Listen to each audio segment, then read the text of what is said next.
하는데요. 이것이 사고력을 만듭니다.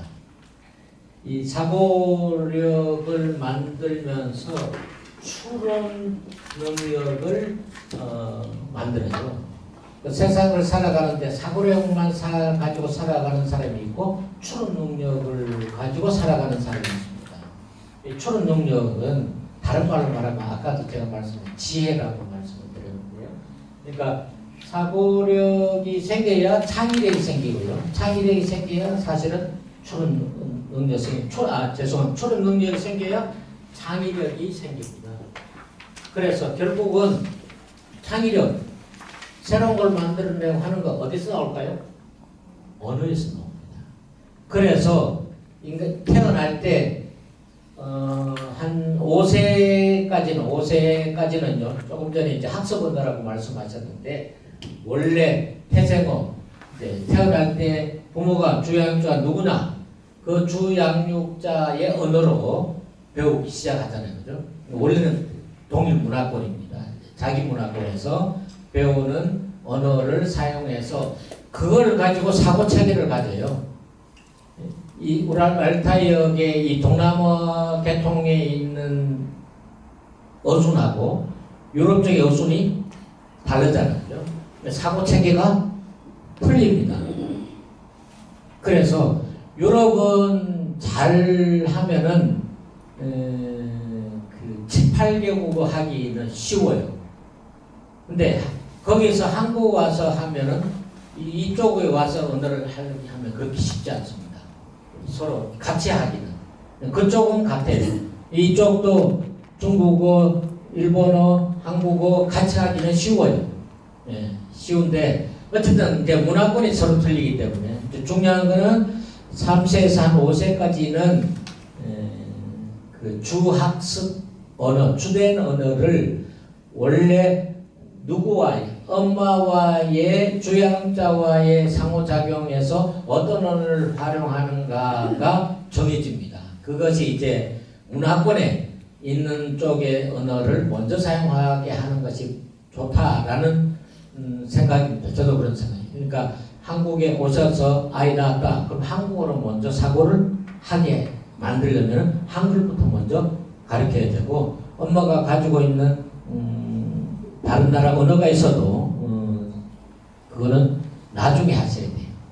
그러니까 만약에 그걸 처음에 함께 하다가 보면 물론 언어학자들은 3세 전에 뭐 함께 7, 8개국어를 할 수 있다. 학습을 해도 괜찮다라고 이야기를 하긴 합니다만은 그거보다는 학습 언어 조금 전에 우리 말씀하셨다시피 학습 언어를 3년 내지 5년간 먼저 하고 그 다음에 다른 언어를 하면은 상당히 도움이 될 수 있다라고 생각이 되는데요. 그 왜 그러냐? 언어가 사고를 지능을 만드는데 아까 제가 지능으로 이야기했는데 학습과 관련됐을 때 이런 그 능력을 발휘하게 합니다. 그래서 가장 기본이 중요한데 언어가 중요한데 이제 어디서 태어났고 어떤 양육 환경이 있는가에 따라서 언어를 어떻게 활용하게 될까? 조금 전에도 그런 질문을 하셨는데요. 그 점은 우리 어머님들이 좀 신경을 쓰셨으면 좋겠습니다. 자, 이제 이어서 발달심리 보겠습니다. 발달심리 뭐냐면은 우리 내면의 발달이 어떻게 가는가, 어떻게 발달되어 가는 것을 통계학적으로 이론적으로 증명하는 것입니다. 통계학이니까. 그리고 교과서에 실렸다는 것은 무슨 이야기냐 하면요. 이미 97% 이상 증명이 되었다는 얘기입니다. 다시 말하면 100명 중에 97명에게는 다 적용할 수 있다. 대신에 3명 내지 5명은 증명할 수 없을 수도 있다. 라는 것이 이론이고요. 그것이 어디에 실리느냐? 대학 교과서에 실리는 걸 말합니다. 대학 교과서에 이론이 실리는 것은요, 세계적으로 검증된 이론 아니면은 안 실습니다. 예. 그렇기 때문에 대학 교과서에 실린 이론들이 몇 개 있느냐? 이 이론은 전 세계적으로 다 공통입니다. 공통이다. 그래서 여러분들에게 소개를 좀 몇 가지 하고자 합니다. 먼저 정신분석적 관점이 있고요. 그 다음에 뭐예요? 정신분석적 관점은 이게 성적으로 접근한 것이고요. 조금 이따 설명하겠습니다. 그 다음에 에릭슨은 사회적으로 심리 성적이 있고 심리 사회적입니다. 프로이드 후기 프로이드의 학파에 에릭슨이 들어가는데 이 에릭슨은 나중에 프로이드 학파에서 뛰어나와서 에릭슨은 심리 사회적 이론을 따로 만듭니다. 여기까지는 누구하고 같으냐 하면 프로이드하고 같아요.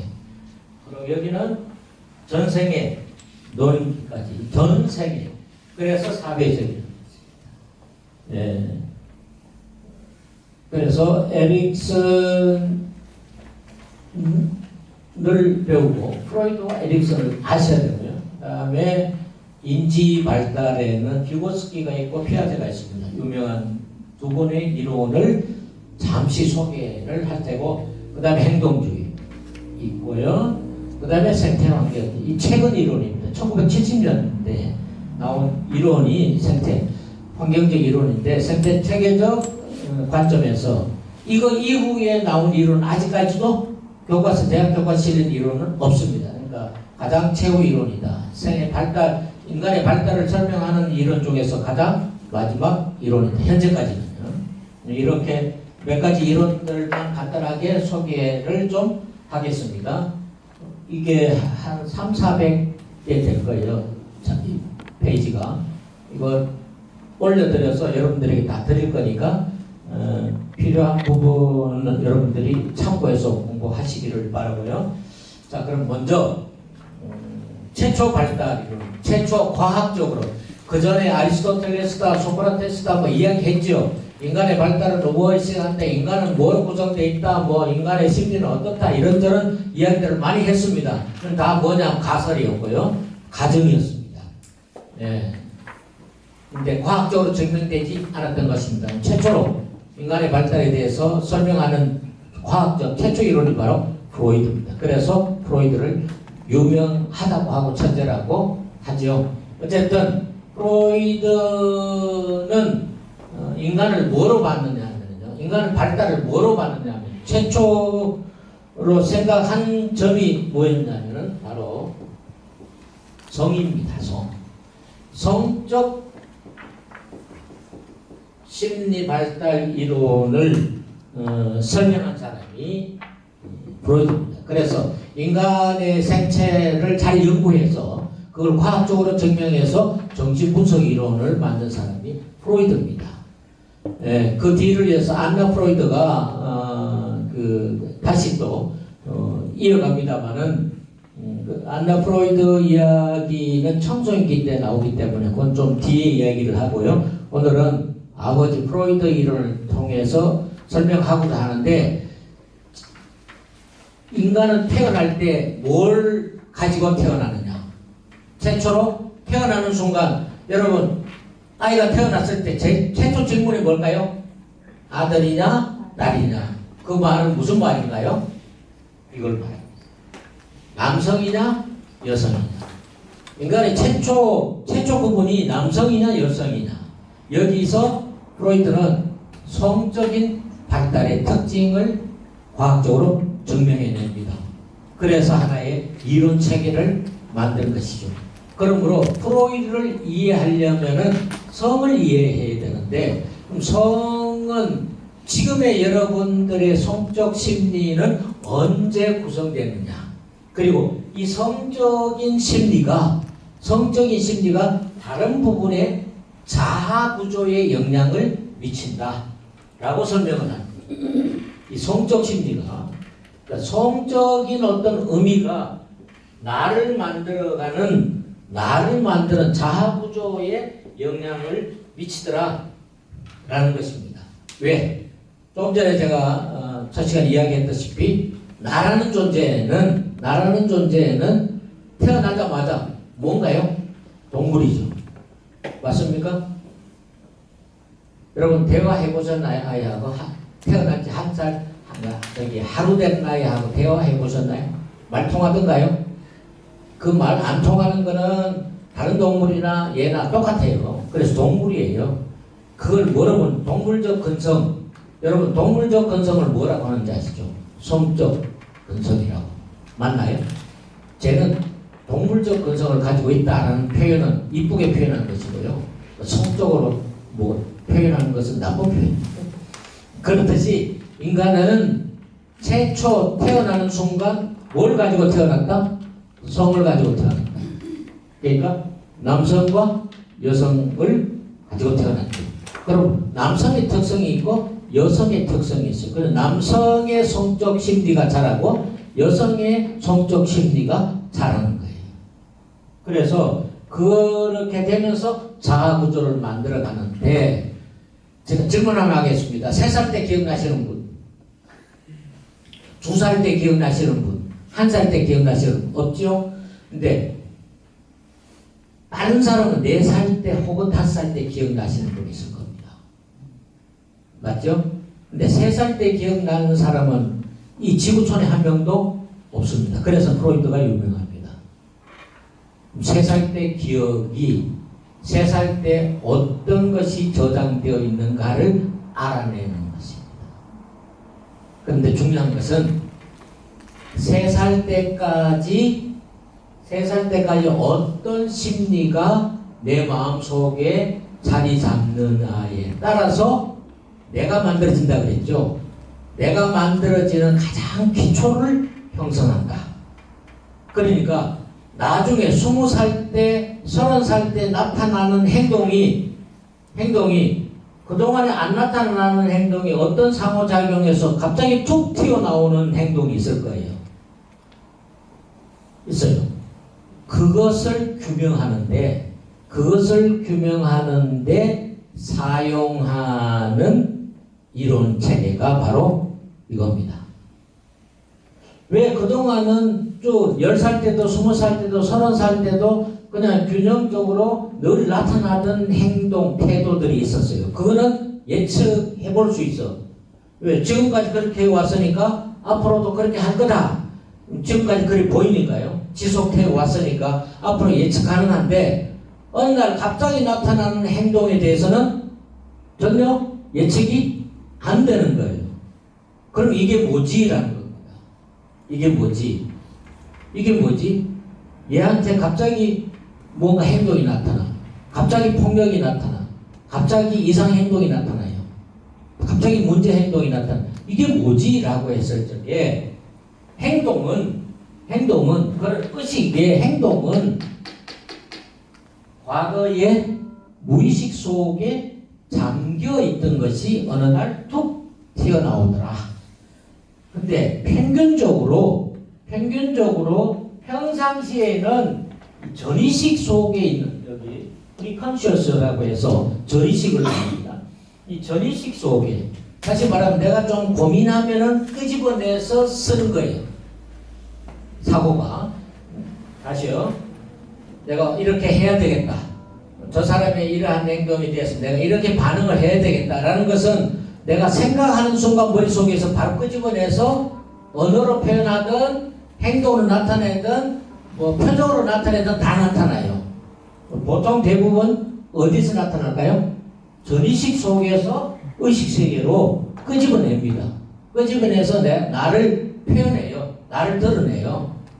그런데 어느 날 전혀 모르는 것이 툭 튀어나왔죠. 그건 어디서 나오는가? 어디서 나올까요? 무의식 속. 여러분 무의식이 뭔가요? 내가 의식하지 않았던 걸 말합니다.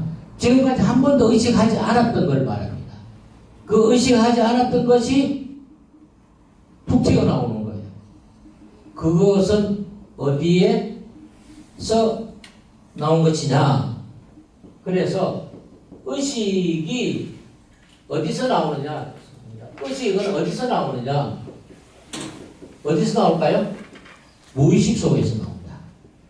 예, 의식은 무의식 속에 나온다. 무의식이 어떻게 형성되어 있는가에 따라서 의식이 만들어져요. 근데 평소에는 이 무의식이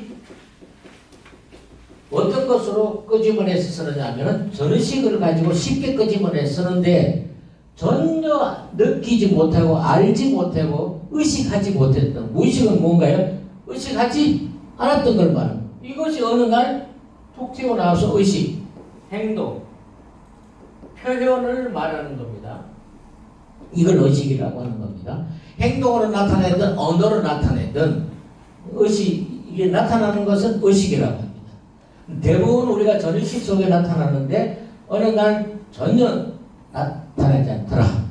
나타나지 않았는데 갑자기 나타나더라. 그래서 이것을 합쳐서 우리는 잠재의식이라고 합니다. 다 합쳐서. 그러니까 잠재의식이 어떤 것이냐? 전의식과 무의식인데 이 전의식과 무의식이 곧 뭘 만들어낸다? 의식을 만들어낸다. 그래서 프로이드는 이야기합니다. 무의식이 의식을 만들어낸다. 무의식이 의식을 만들어낸다.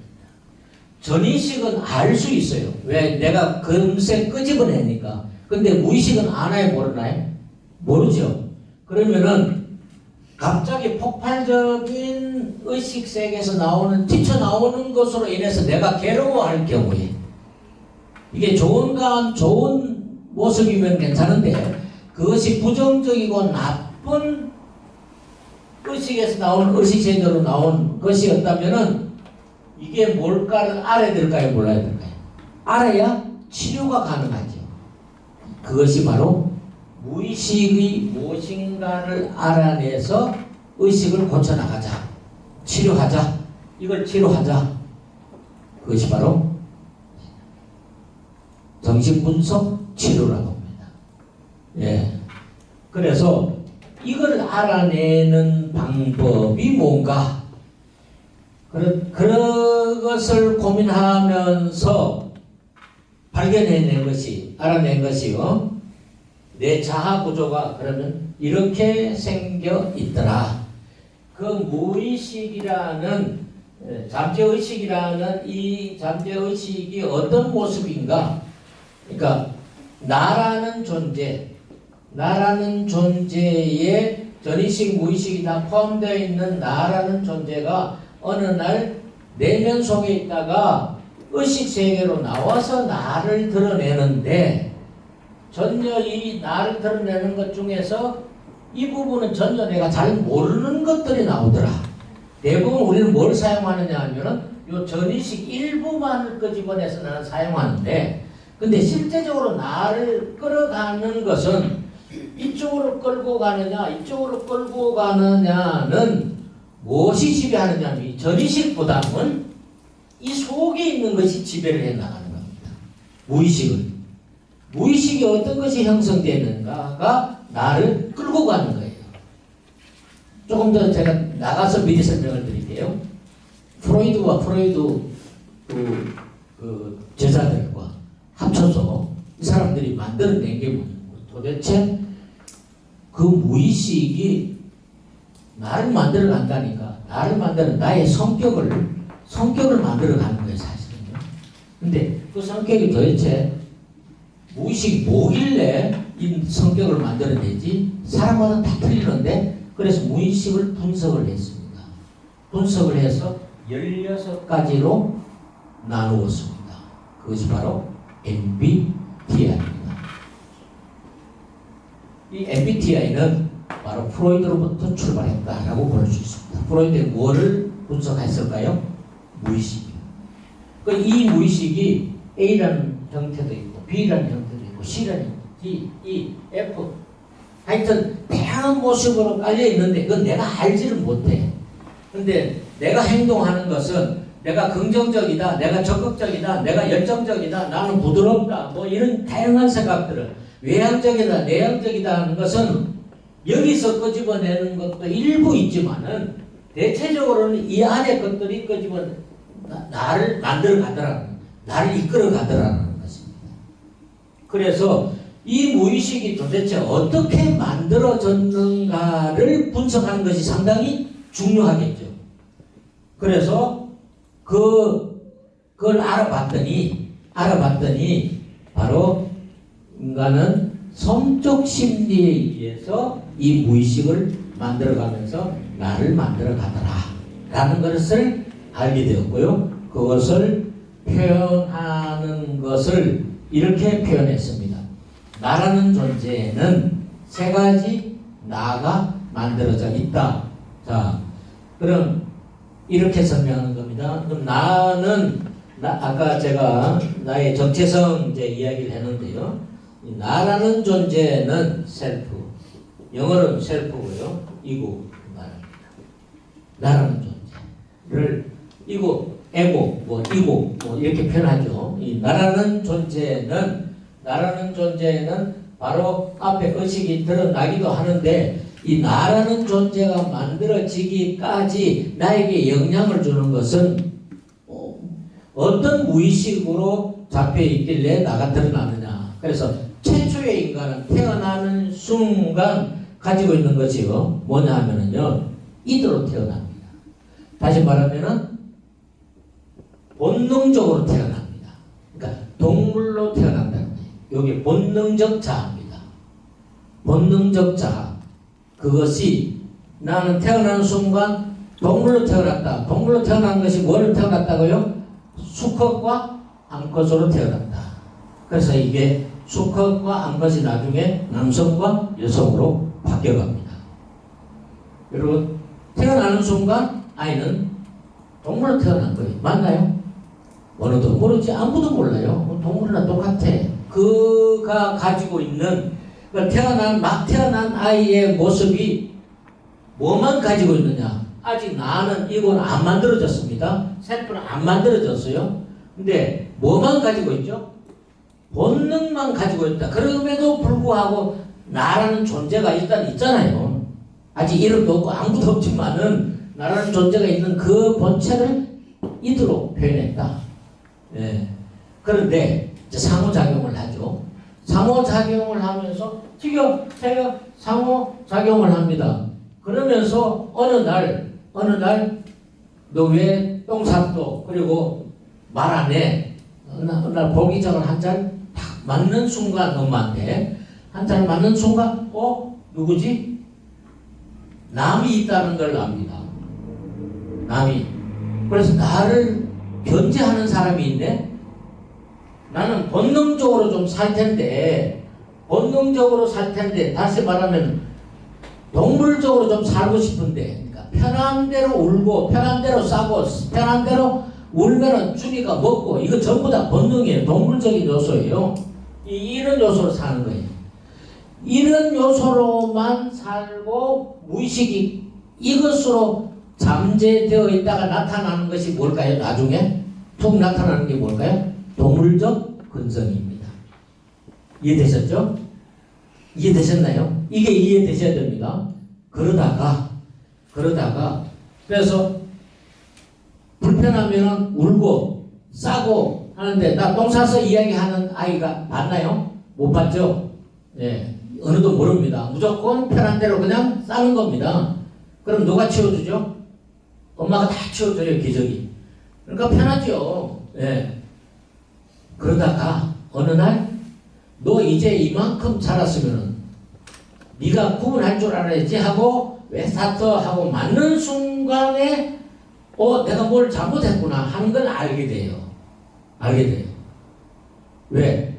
내가 아프니까, 불편하니까. 자연적으로 불편했는데 지금은 외부적인 어떤 공격에 의해서 내가 아픈 걸 느끼거든요. 이렇게 살면 안 되는 건가? 그래서 그때 만들어지는 또 다른 자아가 하나 있습니다. 그것을 슈퍼 이고라고 합니다. 네. 그걸 여기 나옵니다. 슈퍼 이고라고. 본능으로 태어났다가 동물로 태어났다가 넌 동물로 살아서 안 돼. 너는 지킬 건 지키고 살아야 돼. 그래서 원래는 본능으로 태어난 자아였는데 또 다른 자아가 하나 만들어지는 거예요. 그게 바로 뭐냐면은 윤리적 자아, 슈퍼 이고입니다. 슈퍼 이고. 윤리적 자아를 말합니다. 윤리적 자아.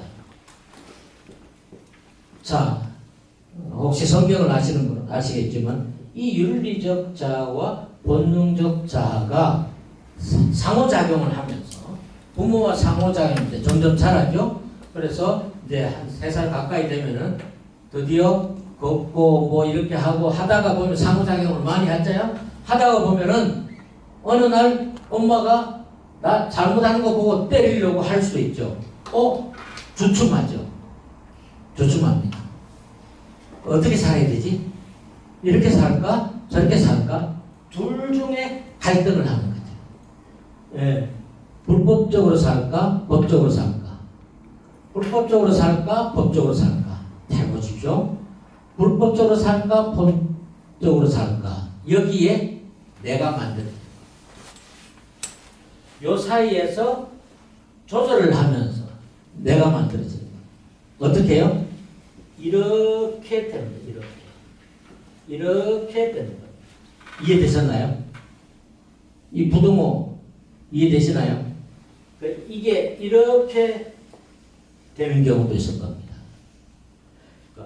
이렇게 살까 이렇게 살까의 비율을 어느 정도로 많이 하고 적게 하느냐의 차이, 이걸 많이 하느냐 적게 하느냐의 차이로 내가 만들어지는 겁니다.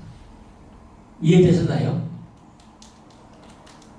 지금의 나는 본능적 자아와 윤리적 자아와의 상호작용하는, 현실 속에서 사람과 현상과 사건과 상호작용하면서 나를 만들어 가는데, 그 나는 바로 본질과 또 다른 자와, 본능적 자와 또 다른 자와의 싸움에서 내가 결정되어지는 거예요. 이해되셨나요? 그래서 인간은 우리 본질적으로요, 본능적으로 살고 싶은 욕구가 있고, 그리고 때로는 그 본능대로 살면 안 돼. 윤리적으로 살아야 돼. 그래서 그 적절하게 균형을 유지하면서 나를 만들어가는 거죠. 이것이 나라는 존재입니다. 이것이 나의 정체성입니다. 이것이 언제 형성되느냐? 언제 형성되느냐? 3살 때까지 형성된다. 네. 그걸 잠재기하고 좀 더 확대해가지고 5세까지로 이야기합니다. 프로이드는요. 네, 기본적으로 5세까지만. 자, 여기서 잘 볼게요. 전의식과 무의식을 통해서 의식 속에 들어간다. 그런데 이 전의식과 무의식 속에서 누가 있다? 그 속에는 전의식과 무의식은 뭔지는 아셨고요. 그 전의식과 무의식은 나라는 존재가 만들어가는데, 그 나라는 존재의 형태가 원래 태어날 때는 이도로 태어났다가, 그 다음에 자라면서 상호작용하는 가운데 이렇게 살면은 안 되네 라는 윤리적 자아가 생기면서 이 둘 간의 조절을 하면서 이고가 만들어지는 겁니다. 나라는 존재가 만들어져요. 이 나라는 존재 속에는 대부분 이 의식을 다 밑에 가지고 있고, 일부 내가 나타나는, 현실적에 나타나는 모습을 통해서 나가 있는데, 사실 이거는 내면에 있는 것을 이 무의식 속에 있는 것을 많이 포함하고 있다는 그림을 보여주는 것이 이겁니다. 이해되셨나요? 자, 그렇다면은 이거를 좀 더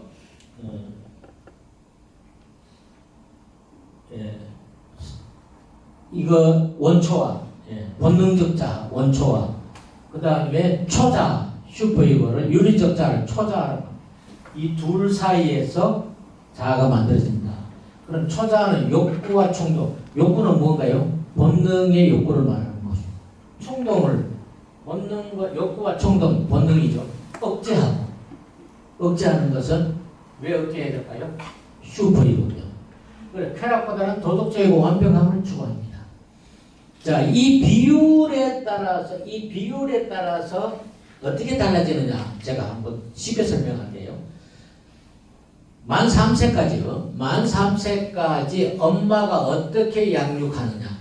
똥 쌌어 이러면 안 돼. 돌기장들 이러면 안 돼. 또 똥 싸면 또 이러면 안 돼. 그럼 아이가 어떻게 내 무의식 속에 어떤 성적 심리를 내면화시키느냐. 무의식 속에, 생각나지 않는 무의식 속에 억압해서 만드느냐 하면요, 내가 이래 살다가 죽겠구나, 본능적으로 죽겠구나, 그래서 엄격하게 삽니다. 엄격하게. 안 돼. 엄격하게, 지나치게 엄격하게 사는데, 이것이 무의식 속에 만 3세까지 자리 잡았는데 어느 날 나타납니다. 의식세계로 나옵니다. 어떻게? 엄마, 그렇게 하면 안 돼. 선생님, 그렇게 하시면 안 돼요. 그렇게 사시면 안 돼. 모든 매사에 그렇게 하시면 안 돼. 이렇게 해야 돼요. 그렇게 하시면 안 돼.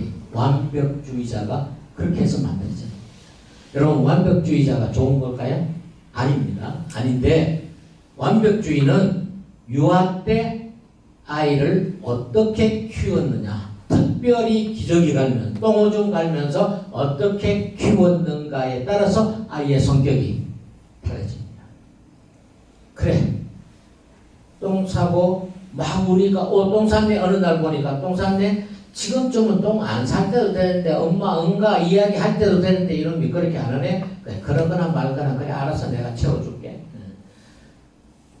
울면은 기저귀 갈아주고, 울면은 기저귀 갈아주고, 3살 때도 4살 때도. 어떤 성격일까요?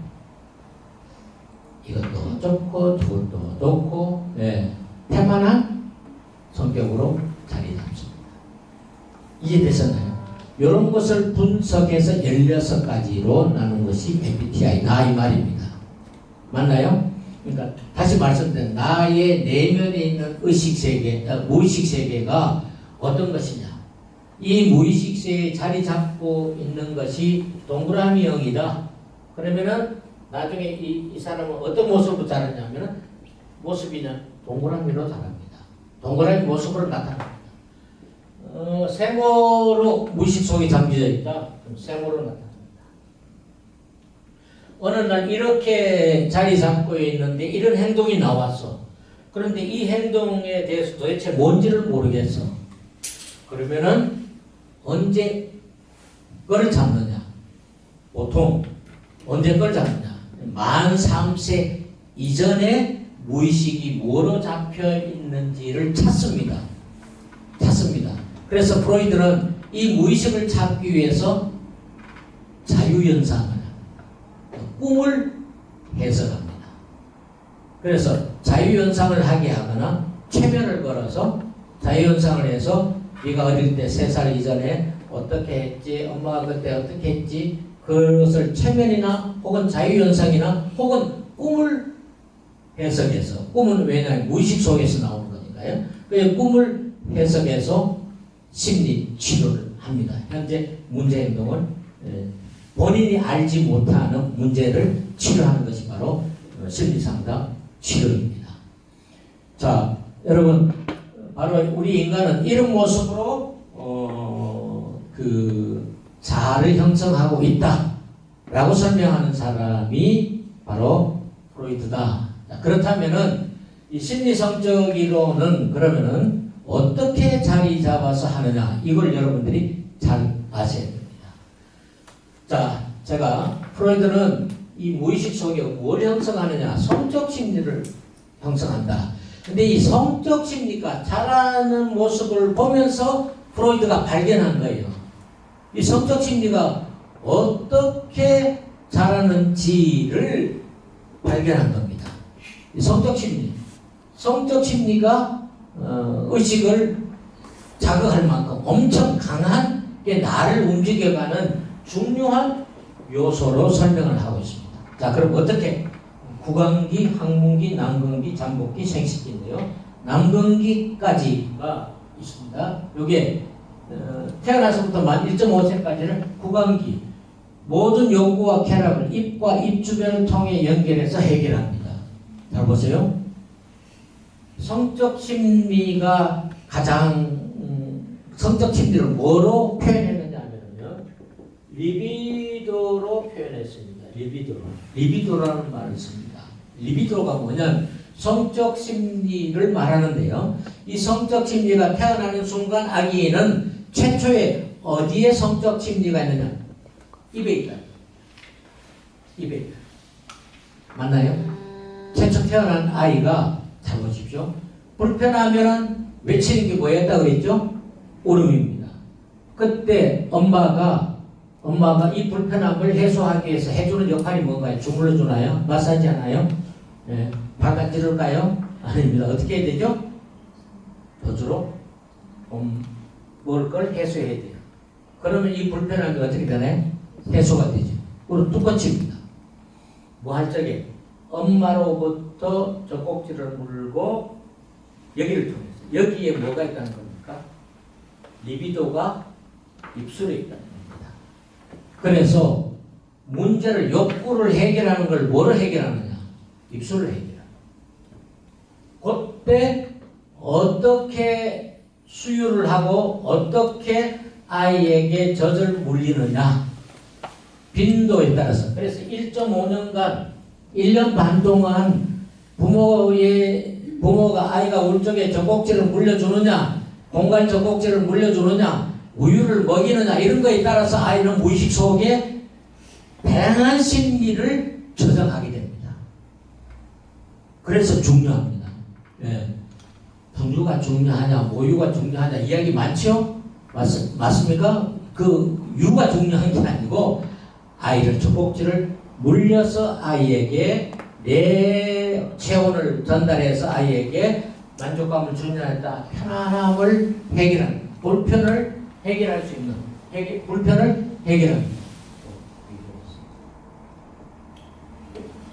그래서 아이의 모든 욕구와 쾌락을 입과 입 주변을 통해 해결한다. 이런 것을 구강기라고 합니다.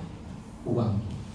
이게 1.5세 때까지 심리 성적이 리비도가 구강기에 있습니다. 그러다가 여러분 아이 키워보셔서 잘 아시겠죠? 1.5세 지나면은 드디어 그때까지 소대변을 여러분들이 계속 갈아줍니다. 그때 성적 심리는, 리비도는, 쾌감은, 성적 쾌감은 입술을 통해서 느꼈어요. 그런데 어느 날 똥 싸놓고 비비고 희작거리고 웃고 놀고 있어요. 그전에는 막 울었는데 지금은 안 울어. 얘가 왜 이러고 하지 하고 비벼보니까 기저귀 안에 똥 싸놓고 그걸 비벼놓고 막 비비고 놀고 있는 모습 여러분 많이 발견했을 겁니다. 왜 그럴까요? 여기 있던 성적 쾌감을 느끼는 성적 심리가 어디로 갔기 때문에? 항문으로 갔기 때문에. 항문. 그러니까 이제 항문을 통해서 성적 심리를 느끼는 거예요. 리비도가 거기에 장착이 되어 있습니다. 그래서 그 언제까지? 1.5세에서 3세 때까지. 1.5세. 이거 한국 나이 아닙니다. 만 나이입니다.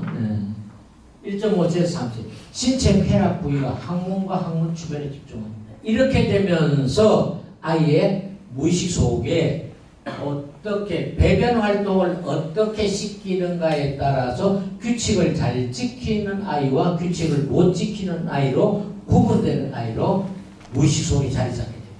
이거 여러분 기억 안 나요? 이거 기억나는 아이 사람 한 사람도 없습니다. 이미 무의식 속에 내면에 깊이 자리 잡습니다. 누구에 의해서요? 주양육자 엄마의 양육 태도에 의해서 성격이 자리 잡힌다. 쾌락. 인간은 태어나서 동물적 인간으로 불편함을 해소하려고 호소하는데 그때 해결하는 것이 성적 심리로 해결을 하더라. 그러면서 성격으로 무의식 속에 자리 잡더라. 라는 거 주장한 사람이 누구라고요? 발견해서 증명한 사람이 프로이트다. 자, 그래서 1.5세에서 3세에는 항문입니다. 이때 성격이 여러 가지 모습으로 자리 잡습니다. 그러다가 3세에서 6세라고 됩니다. 보통 5세, 3세에서 5세라고 이야기합니다. 이성의 부모에게 성적 요구를 느끼고 동성의 부모에게는 적대적 감정을 느낀다. 여기가 3세에서 5세의 중요한 시기인데요. 남근기라고 표현했어요. 남근기. 요 남근기는 이거는 과학적으로 프로이트라는 의사가 증명을 했고요. 그 다음에 남근기는 본인의 경우를 어릴 때 본인의 경우를 생각해냅니다. 이때 됩니다. 그래서 프로이드의 어머니가 엄청 이뻤어요. 그래서 자기의 경험을 가지고 객관화시켜서 이론으로 만듭니다. 그것이 이겁니다. 그러니까 3세에서 5세 사이에는 이성의 부모에게 성적 욕구를 느낍니다. 왜 그럴까요? 항문기에 있던 리비도가 생식기로 자리 잡습니다. 그래서 남아와 여자에게 생식기로 자리 잡습니다. 최초로 성적 리비도가 생식기로 자리 잡는 시기가 언제? 3세에서 5세입니다. 이때 여러분 아이와 상호작용을 많이 하던, 그래서 이성의 자녀를 어떻게 양육해야 되는 것이 여기 나옵니다. 이때 프로이드는 느꼈습니다. 그래서 남근기라고 붙였는데요. 프로이드는 어머니에 대해서 애모의 마음을 갖습니다. 연정을 느껴요. 어머니한테.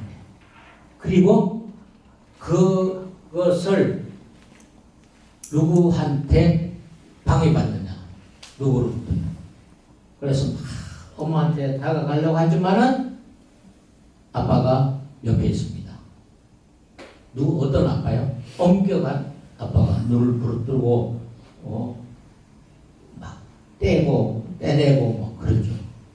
그래서 아빠한테 맞을까봐 그때 느끼는 것이 분리불안이 아니고 그때 느끼는 것이 거세불안입니다. 남아가 이걸 본인이 느낀다. 그래서 아빠한테 잘 보이려고 자신의 갈등을 해결합니다. 어떻게? 아빠한테 잘 보이려고 하죠. 근데 아빠한테 잘 보이려면 어떻게 될까요? 아빠가 요구하고 아빠가 원하는 모습, 아빠가 이렇게 살아야 돼, 너 이래야 돼 하는 거를 그대로 드러내고 아빠 행동을 하는 겁니다. 그걸 우리는 뭐라고 하느냐 하면은 동일시라고 합니다. 이 동일시가요 상당히 중요한 교육적 요소이기도 하고 심리치료에 상당히 중요합니다. 그리고 유아교육의 핵심적인 요소이기도 합니다. 동일시입니다. 동일시로 자신의 컴플렉스를 해결하는 것입니다. 컴플렉스를. 그래서 이성에게 초기에 3세에서 5세 이성 부모에게 느끼는 컴플렉스를 동일시로 해결하려고 합니다. 근데 이것을 나중에 이제 안나 프로이드는 달리 성격을 합니다. 이것이 다시 자리 잡는 청소년기에 나타나는 것이 다시 나타나는 게 이걸 이해하시면 됩니다. 근데 웨디포스 컴플렉스라는 남기 때 나타나는 남성이 이성 엄마에게 가지는 컴플렉스를 웨디포스 컴플렉스라고 해요. OED 컴플렉스요. 그 다음에 여성이 아빠에게, 여자아이가 아빠를 보고 연모를 하는 가운데 옆에 누가 있다고요? 엄마가 있어. 같은 상의 엄마. 엄마를 두려워하면서 내가 엄마한테 잘 보여야 되겠다. 그래서 여아는 엄마를 닮고 남아를 닮는 것이 대체적으로 건강한 가정에서는 이런 모습으로 자랍니다. 여아는 엄마를 닮고 남아는 아빠를 닮는다. 그것을 설명해 주는 이론적 근거가 프로이드입니다. 무의식 속에 자리 잡는 겁니다. 무의식 속. 그래서 여아가 이렇게 컴플렉스를 가지는 것은 엘렉트라 컴플렉스라고 하고요. 이 엘렉트라 컴플렉스를 동일시를 통해서. 그래서 여러분 동일시 교육이 상당히 중요합니다. 이게 언제 나타나는가? 잘 보세요. 리비도가 여기에 있다가 어느 날 5세가 지나면은요 전신에 퍼집니다. 다시 말하면 사라집니다. 전신에 퍼지면서 리비도가 없어집니다. 전신에 퍼진다고 이야기해요. 그러니까 잠복기라고 하죠. 그래서 만 6세부터 사춘기 전까지거든요. 성적 욕구를 억제하면 다양한 사회적 지적 기술을 발달합니다. 이때는 이성에 대해서 관심이 없습니다. 그리고 남녀 7세 부동석이 아니고 이때는 남녀 7세 같이 자라게 해줘도 괜찮아요. 그것이 프로이드 이론입니다. 왜? 리비도가 전신에 퍼져 있기 때문에. 어떤 한 특정한 부위에 퍼져서 성격을 나타내지 않습니다. 그러므로 이때는 사실 이때가 아동기 때죠. 이때는 다양한 친구들하고 다양한 속성들의 이성들도 교제가 얼마든지 가능합니다. 그걸 통해서 사회적 기술, 지적 기술을 발달되는 시기가 이때입니다. 그러다가 드디어 사춘기에 퍼져 있던 리비도가 다시 생식기로 자리를 잡습니다. 그리고 영원히 죽는 날까지 생식기에 리비도가 장착을 합니다. 그걸 생식기는 생식기. 청소년기가 되면서 시작되거든요. 그래서 청소년기 때 다시 이성에 대한 연모가 나타나기 시작합니다. 그래서 여러분 잘 아시지만은 바로 이 학교 때 이성 선생님들하고 그런 성적 문제가 많이 발생하는 거 왜 그럴까요? 바로 이 점입니다. 이 이후 모든 것이 생식기에 자리 잡습니다. 네. 요런 리비도, 심리, 성적 심리가 리비도가 어디에 장착하는가에 따라서 달라지는 그것이 5세 이전에는 3세 때까지는 뭐에 자리 잡는다고요? 무의식 속에 자리 잡더라. 그것이 바로 나를 설명하는 요소로 나타내더라 라는 것을 설명하는 이론이 바로 프로이드 이론이다. 이해되셨나요? 이해되셨습니까? 자, 그렇다면은 요거 하나만 더 설명하고 제가 마칠 텐데요. 잠시 쉬겠는데요. 생식기 때, 청소년기 때 나타나죠. 그러니까 청소년기 때는 3세 때에 나타나는 남극기 때 나타나는 현상을 교육할 때도 상당히 중요하지만 더 중요한 것은 이때가 또 중요합니다. 왜 그럴까요? 이때 청소년들을 어떻게 교육하는가에 따라서 정말 건강한 남아로, 건강한 여아로 성장하는가의 문제입니다. 그렇다면은 이때 이전의 성교육, 남근기 때 성교육이 엄청 중요하다는 걸 여러분 아시게 됩니다. 프로이드 이론에 따르면 성교육은 언제부터 시작해야 될까요? 이때부터 시작해야 돼요. 그래서 이때 제대로 성교육이 되도록 해줬을 적에 평생을 살아가는 성적 심리의 어려움을 겪지 않습니다.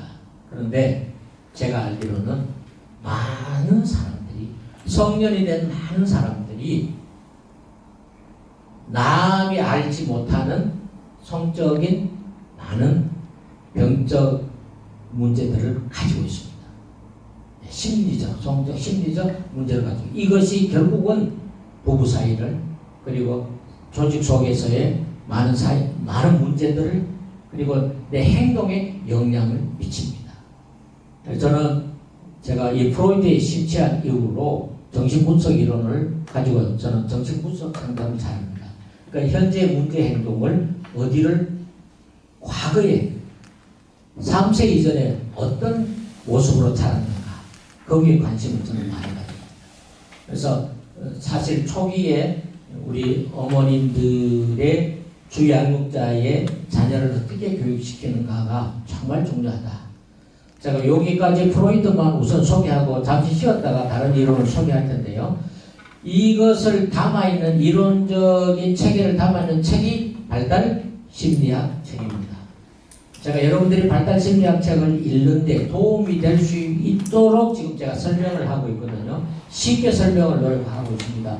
이렇게 쉽게 설명해 주셔야 여러분들이 이해가 되고 이해가 된 채로 책을 읽으실 때 도움이 되고 여러분들이 이해하는 데 크게 도움이 될 것 같아서 제가 지금 핵심적인 것만 골라서 설명을 드리고 있으니까 여러분들이 이해하는 데 도움이 되었으면 좋겠습니다. 책을 반드시 읽으셔야 됩니다. 읽으셔야 됩니다. 아셨습니까? 네, 10분만 쉬겠습니다. 네.